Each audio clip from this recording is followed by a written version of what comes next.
Ya los geólogos son los que estudian la Tierra. Geología es rocas, el suelo, las piedras, ¿no? La arena. Ya los geólogos habían empezado a descubrir restos fósiles, o sea, plantas o animales que se encontraban dentro de las piedras, dentro de minerales. Y al ver la antigüedad de los fósiles tenían más de 6.000 años, tenían 10.000, 50.000, 100.000 años de antigüedad. Así que los geólogos no creían en lo que decía Ussher, o sea, no creían que la Tierra tenía 6.000 años.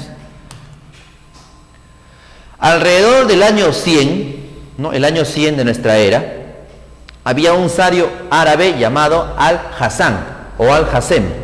Bueno, Al-Hasan o Al-Hassen también estaba desconcertado porque él había hallado fósiles de peces en montañas, en los picos de las montañas, ¿no? En la cima de las montañas, Al-Hassen había encontrado fósiles de peces y él estaba consternado.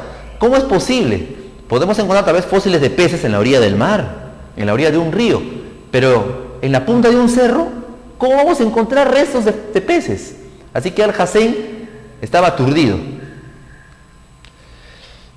El árabe Al-Hassen le quiso dar una explicación a esto y él pensó y dijo, bueno, probablemente como hubo un diluvio universal, llovió 40 días y llovió 40 noches y el agua subió, probablemente en el tiempo del diluvio, ¿no? Algunos peces se murieron y esa es la explicación de que se encuentren restos fósiles de peces en las puntas de los cerros.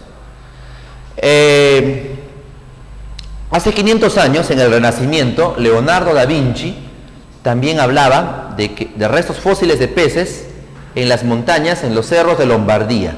Esto queda en Italia. Él también estaba preocupado, no se explicaba, ¿no? ¿Cómo podía haber peces en las puntas de las montañas?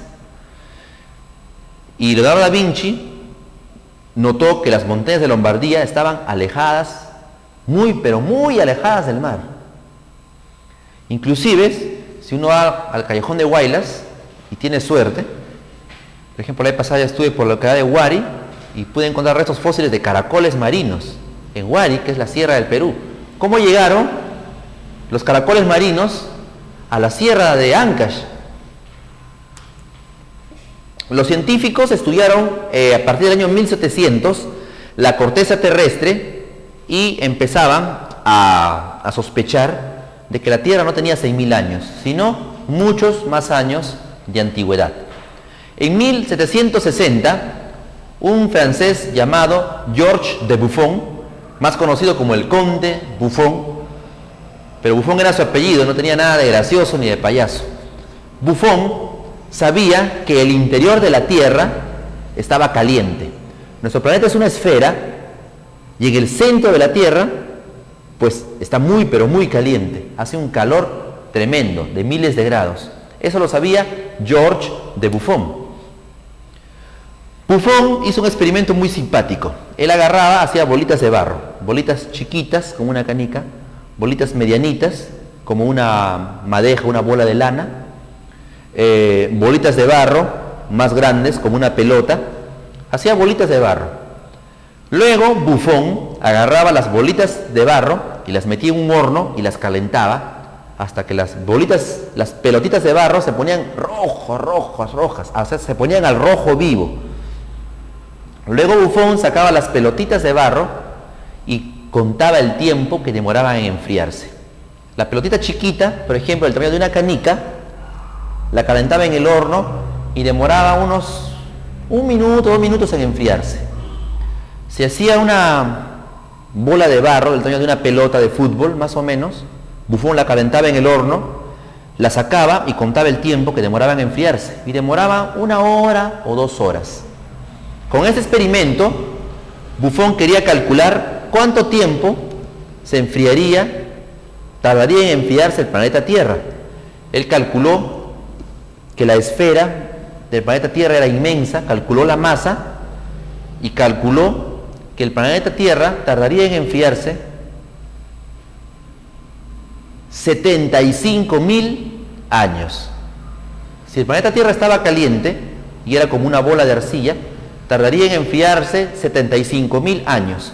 Este experimento no es tan científico que digamos, pero nos da pistas sobre lo maravilloso que es el intelecto humano para imaginar situaciones, ¿no? Para hacer experimentos.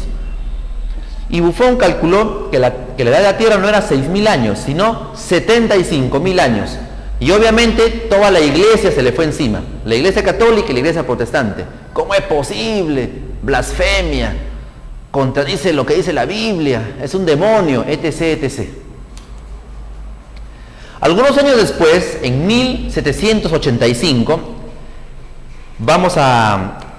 vivía un médico escocés llamado James Hutton. James Hutton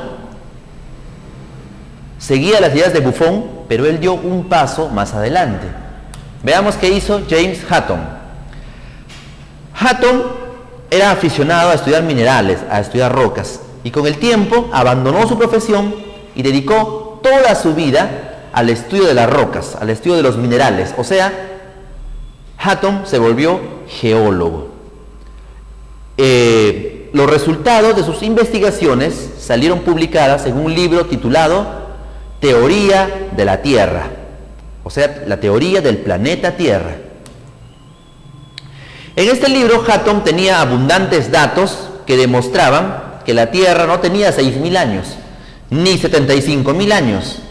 La antigüedad del planeta Tierra era de millones de años, ni siquiera de 1 millón o 2 millones de años, sino de muchos, muchos millones de años de edad. Por eso, Hutton, el geólogo Hutton, es considerado el padre de la geología moderna. Todos los geólogos admiran entonces a Hutton. ¡Eureka! Dimos en el clavo. Por primera vez, entonces, era posible hablar de evolución. En el primer bloque hablábamos de que ya los griegos habían hablado de la evolución de los animales, pero nadie les hacía caso, porque decían cómo en 3.000, 4.000, 5.000 años un animal se va a transformar en otro animal. Decían que tendría que pasar más años. Cuando Hutton afirmó que el planeta Tierra tenía millones y millones de años de antigüedad, entonces la gente empezó a pensar, bueno, sí, tal vez la evolución sea posible, porque en millones y millones de años un animal se podría transformar en otro animal. Si la Tierra tenía millones de años de antigüedad, entonces había tiempo de sobra para que una especie se transformara en otra especie.